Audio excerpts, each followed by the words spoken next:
जिस तरीके से इटावा की पहचान जी। अपराधी और माफिया के रूप में समाजवादी पार्टी की सरकार में थी, लोग इटावा का नाम नफरत से लेते थे। आज हम सब सौभाग्यशाली हैं कि उत्तर प्रदेश में कानून का राज है और पूरे उत्तर प्रदेश के समूचे 75 जनपद आज एक साथ सरकार की दृष्टि में एक रूपता में हैं और उसी क्रम में आज उत्तर प्रदेश के मुख्यमंत्री इटावा पधारे थे। बाकी एक सवाल है, जब आप सत्ता में नहीं थे पहले क्या समस्या होती थी इटावा वासियों? आपके कार्यकाल में महत्वपूर्ण कौन कौन सी कार्य हुई है जिस पर उत्तर प्रदेश के इटावा नुमाइश पंडाल में आज माननीय मुख्यमंत्री के द्वारा लगभग 604 करोड़ से अधिक की परियोजनाओं का लोकार्पण व शिलान्यास किया गया। क्षेत्र की माननीय विधायक सरिता भदौरिया जी है कि कैसे देखते हैं इस परियोजनाओं का। नमस्ते मैम। धन्यवाद मैम, कैसे देखते हैं इस पहल को जो मुख्यमंत्री जी के द्वारा किया गया है? देखिए, जिस तरीके से इटावा की पहचान जी। अपराधी और माफिया के रूप में समाजवादी पार्टी की सरकार में थी, लोग इटावा का नाम नफरत से लेते थे। आज हम सब सौभाग्यशाली हैं कि उत्तर प्रदेश में कानून का राज है और पूरे उत्तर प्रदेश के समूचे 75 जनपद आज एक साथ सरकार की दृष्टि में एक रूपता में हैं और उसी क्रम में आज उत्तर प्रदेश के मुख्यमंत्री इटावा पधारे थे। उन्होंने लगभग 604 करोड़ की परियोजनाओं का लोकार्पण और शिलान्यास किया, जिसमें हमारी सदर की विधानसभा, भरतना की विधानसभा और जसवंत नगर की विधानसभा शामिल थी। तमाम योजनाओं का लोकार्पण और शिलान्यास किया और इटावा के लोगों को अपना आशीर्वाद दिया। मैम, क्षेत्र की जनता को जो इस योजना में क्या क्या लाभ मिलेगा, कौन कौन सी? देखिए, एक तो ये NH 92 292 करोड़ से लगभग बन रहा है और हमारा एक सिग्नेचर ब्रिज जो देश का चौथा या पांचवा होगा वो मध्य प्रदेश और यूपी की सीमा को मिलाने वाले चंबल के ब्रिज पर बन रहा है।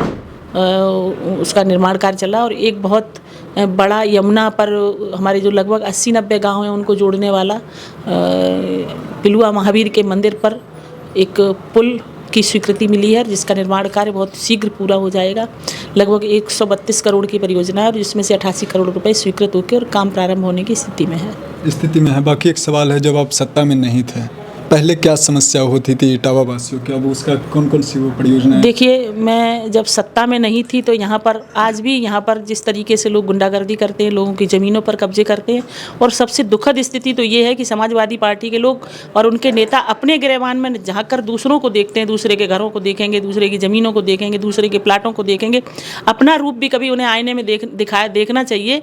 जो उनका चेहरा है आईने के सामने एकदम लूट का, बेईमानी का, भ्रष्टाचार का, अपहरण का, तो उनको ये दिखाई नहीं देता था और दूसरों को देखते हैं।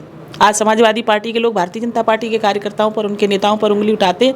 उससे पहले उन्हें अपने गिरेबान में झांकना चाहिए और अपना चेहरा अपने आईने में देखना चाहिए कि वो कितने ईमानदार हैं और कितना अच्छा काम कर रहे हैं और कितनी ज़मीनों और मकानों पर कब्जे किए। अभी हाल ही में यहाँ पर मंदिर बन रहा है, मंदिर भी जगह पर भी कब्जे का विवाद था और वो किसी रूप से, किसी प्रकार से उन्होंने निपटाया, दबाया, धमकाया और वहाँ पर कब्जे की ज़मीन पर मंदिर बना रहे हैं।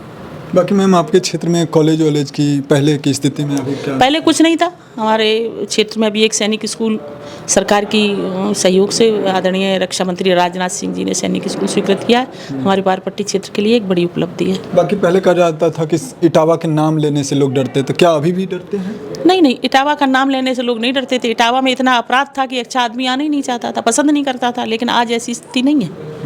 बदल रहा है इटावा। बदल रहा है इटावा। आपके कार्यकाल में महत्वपूर्ण कौन कौन सी कार्य हुई है जिस पर? देखिए, सबसे बड़ा है सिग्नेचर ब्रिज, NH 92 का चौड़ीकरण, यमुना ब्रिज, नगर वन, एक कंपोजिट, मुख्यमंत्री कंपोजिट विद्यालय लगभग 32 करोड़ से और हमारे 8.5 करोड़ रुपए से एक यहाँ पर एक उत्सव भवन बन रहा है और एक इंडोर स्टेडियम लगभग 64 करोड़ से बन रहा है। हमारा बसरेर का बाईपास बना, बसरेर के अंदर की रोड बनी। बहुत सारे काम भारतीय जनता पार्टी की सरकार में उत्तर प्रदेश के मुख्यमंत्री के आशीर्वाद से इटावा में विकास के रूप में हो रहे हैं। बाकी क्राइम के क्षेत्र में जो है उत्तर प्रदेश ही पूरे बदनाम था, क्या अभी भी बदनाम है? बदल रहा है ना? अब तो उत्तर प्रदेश सुरक्षा और सम्मान की दृष्टि से देखा जाता है और संस्कृति और सनातन और विकास का ऐसा समन्वय आज उत्तर प्रदेश में देखने के लिए मिल रहा है कि पूरे देश की इकोनॉमी में उत्तर प्रदेश विकास में आज बराबर का सहभागी बनकर खड़ा है। यानी इटावा अब कहीं से पीछे नहीं रहेगा? कहीं से पीछे नहीं रहेगा। इटावा पहले वाला इटावा नहीं रहा। अब इटावा में बहुत विकास हुआ और आगे भी विकास होगा। बाकी अब चुनाव आने वाला है, तो क्या लग रहा है जनता का मुद्दा आप लोगों के अनुसार?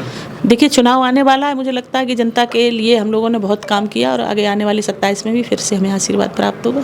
ठीक है, समय दिए बहुत बहुत धन्यवाद। कुल मिलाकर ये थे इटावा के माननीय विधायक सरिता भदौरिया जी। इनकी जो प्रतिक्रियाएं थी रखे, बाकी आपका प्रतिक्रिया क्या कहता है नीचे कमेंट में इंतजार करेंगे। मिलते किसी खास खबरों के साथ, लेना चाहेंगे विदा। नमस्कार, जय हिंद, वंदे मातरम।